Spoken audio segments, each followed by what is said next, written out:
मुजफ्फरनगर में UP police सी भर्ती परीक्षा के प्रश्न पत्र को लेकर विवाद खड़ा हो गया है। परीक्षा की पहली पाली में पूछे गए एक सवाल में अवसर के अनुसार बदल जाने वाले विकल्प में पंडित शब्द शामिल होने पर सियासत गर्मा गई है। इस मामले पर उत्तर प्रदेश के उप मुख्यमंत्री ब्रिजेश पाठक ने सोशल मीडिया पर नाराजगी जताई है। वहीं हरेंद्र मलिक ने इसे दुर्भाग्यपूर्ण बताते हुए सरकार और संबंधित अधिकारियों पर सवाल उठाए हैं। उन्होंने कहा कि किसी भी जाति या समुदाय को अपमानित करना संविधान की भावना के खिलाफ है और दोषी अधिकारियों को चिन्हित कर कार्रवाई की जानी चाहिए। फिलहाल इस मुद्दे को लेकर राजनीतिक बयानबाजी तेज हो गई है और मामले की जांच की मांग उठ रही है। ये दुर्भाग्यपूर्ण है, या ज्ञानतावश किसी ने किया हो या जानबूझ करके किया। देखिए, सरकार की मानसिकता ऐसी होगी कि लोगों को कभी धर्म के नाम पर, कभी जाति के नाम पर उकसाने का, लड़ाने का काम करते हैं। ऐसा ही अधिकारियों ने कर दिया।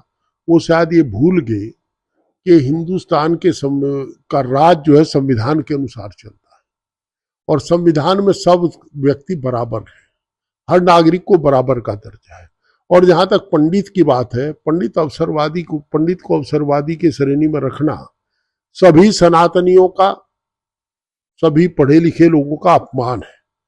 पंडित की जरूरत तो जन्म से लेकर के अंतिम संस्कार तक पंडित की जरूरत पड़ती है। और पंडित जहां ब्राह्मण को कहा जाता है, वहीं साथ साथ विद्वान व्यक्ति को विद्वता का एक परिचायक है और विद्वान को, सर्वज्ञाता को पंडित कहते हैं।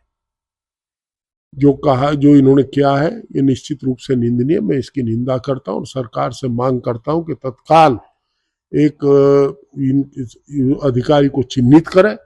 अगर सरकार की मंशा के प्रतिकूल हुआ तो अधिकारी को, जो जिम्मेदार है, उसको चिन्हित करके उसे सजा दी जाए। और इन्होंने किया तो इन्हें माफी मांगनी चाहिए इसके लिए। ये बहुत बड़ा कुकर्म है, इससे हमारी भावनाएं आहत हुई है और किसी भी जाति को अपमानित करना संवैधानिक काम नहीं है और ना संवैधानिक पदों पर बैठे व्यक्ति को उसको ऐसे काम को करने की किसी को इजाजत देनी चाहिए। सरकार का दायित्व है कि यहाँ सद्भाव बना रहे। ये दायित्व का निर्वाह सरकार को करना चाहिए, ये हम चाहते हैं। आदरणीय उप मुख्यमंत्री जी ने ट्वीट किया। वो राजनीतिक व्यक्ति है, सबको अपने मत का अभिव्यक्ति का अधिकार है, परंतु वो देखना होगा। मैंने देखा नहीं उनका ट्वीट, अभी पढ़ा नहीं।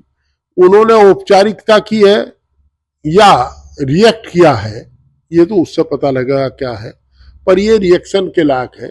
और निश्चित रूप से ऐसे जिम्मेदार व्यक्ति को, अधिकारी को, चाहे कितना ही बड़ा हो, चिन्हित करके उसके विरुद्ध कार्रवाई की जानी चाहिए। नहीं, देखिए, पेपर ये किसी स्कूल का पेपर नहीं है, ये सरकार के एक गृह विभाग का एंट्रेंस टेस्ट है और सरकार की मंशा आती है उसमें। ये जिस भी अधिकारी ने किया है, ये कुकर्म की श्रेणी में आएगा। और मैं पुनः कह रहा हूं कि सरकार को ऐसे अधिकारी को चिन्हित करके उसके विरुद्ध प्रभावी कार्रवाई करनी चाहिए, निश्चित रूप से करनी चाहिए।